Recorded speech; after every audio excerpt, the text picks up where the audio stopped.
Hello everyone, welcome to the Week 1 Team Development Program Debrief. This is where we will take a few minutes to bring some of the important points from Week 1 to the surface, just to make sure that we're all on the same page moving forward, and then also to make sure that we're better in Week 2 than we were in Week 1.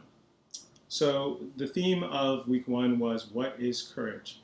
And we delineated between personal courage and general courage. And I got a feeling like everybody understood it, but just for the sake of getting us on the same page, courage is really when your will to act is greater than the fear that you were feeling.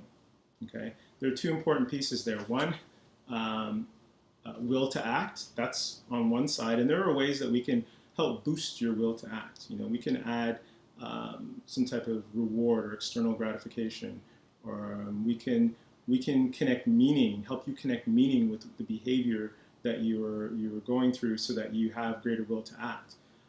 You can create your own intentions around something. So maybe there's some internal motivation, or it's connected with your values, something like that, so that whatever it is that you're thinking of doing means more to you, and as such it drives your will to act higher. We can also work to lower the fear that you are feeling, and there are a lot of mindfulness techniques to help you to manage that fear. But there's two pieces. So when we're talking about courage and we're trying to be more courageous, we can either lower the fear, or we can raise the will to act, or we can do both. I think one of the important pieces to understand is that for an act to be considered courageous and for courage to happen, fear has to be an element. So you feel fear. Okay, you will feel fear. You will feel the discomfort that fear brings.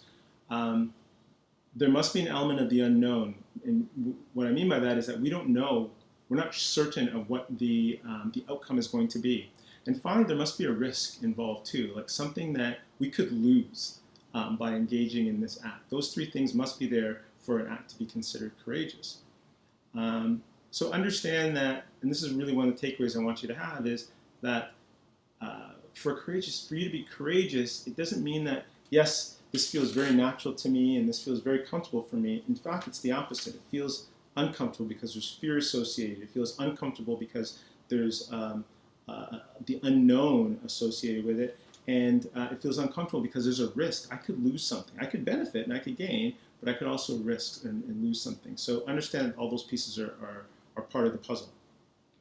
Why courage? Well, it is really important as it pertains to the context and domain of our practices as a team and our games as a team, that we look for places to practice courage.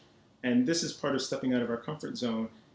There are times, and many of you alluded to them in your videos, where we feel trepidation to communicate something with our teammates. Like, you know what, I'm leaving this program, whether it's UBC or Ottawa U, and I want to tell my teammates, but I'm fearful for their response, their reaction. How are they going to think of me? Am I going to lose them as friends? How are they going to take this information? So I think Jamie and Kelly both spoke to those types of experiences. But we have to have difficult conversations with our teammates so that we can move forward with our teammates and have new relationships and bigger relationships and better trusting relationships.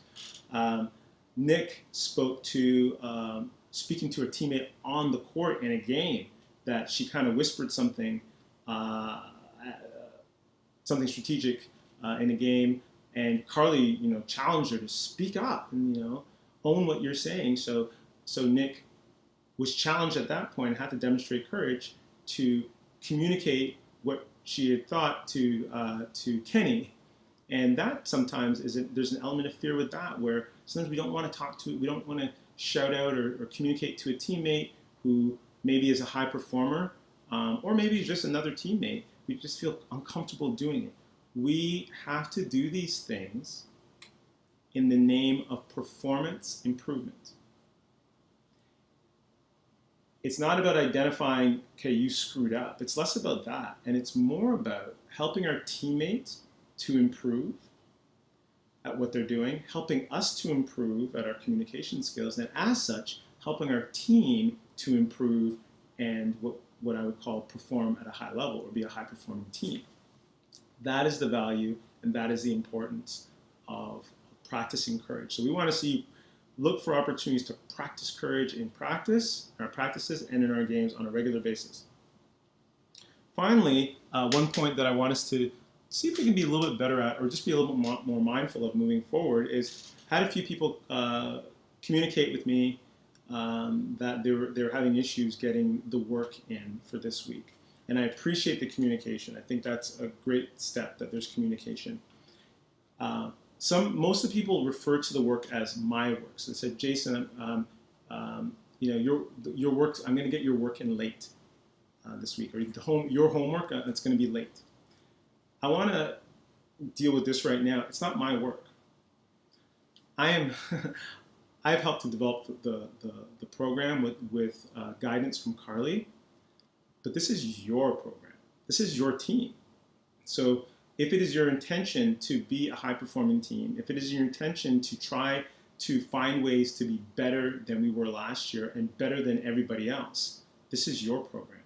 So if the work is going to be late, or if you're going to have trouble getting it done, I'm not particularly interested in you communicating with me. I want you to communicate with your teammates. So send a communication out to your teammates. Put it on the discussion board, explaining my stuff's going to be late or not in, and these are the reasons why. And it'd be interesting to get the feedback from your teammates. But that's what this is about. This is a bit of a journey for us to start to develop the courage to communicate with each other and to also hold each other accountable. And I think it can start with, first of all, you guys taking ownership over this part of the program, just like you would over your practices during the season and your conditioning and your workouts and all that kind of stuff. It's your work. It helps to make you better. It helps to make your team better. Okay? It's not my work. So those are just some pieces I would like us to, points to take from week 1. So the idea of personal courage and practicing it as we move forward. And then the idea of, and the elements that need to be there for it to be considered courage. And then also the idea of this being your work and your program and you guys taking ownership over it. And I guess last piece is using this program as a microcosm for your own development. It's a microcosm for the season, right? There's opportunities for you guys to hold each other accountable now. There's opportunities for you guys to have give constructive feedback right now. Some of them are formally embedded in the program. Others are open to how you might take advantage of opportunities. So use it. If you make a mistake here, there's no risk. There's no risk. But you stand to learn a lot that could help you to be a better teammate and possibly a better leader during the season.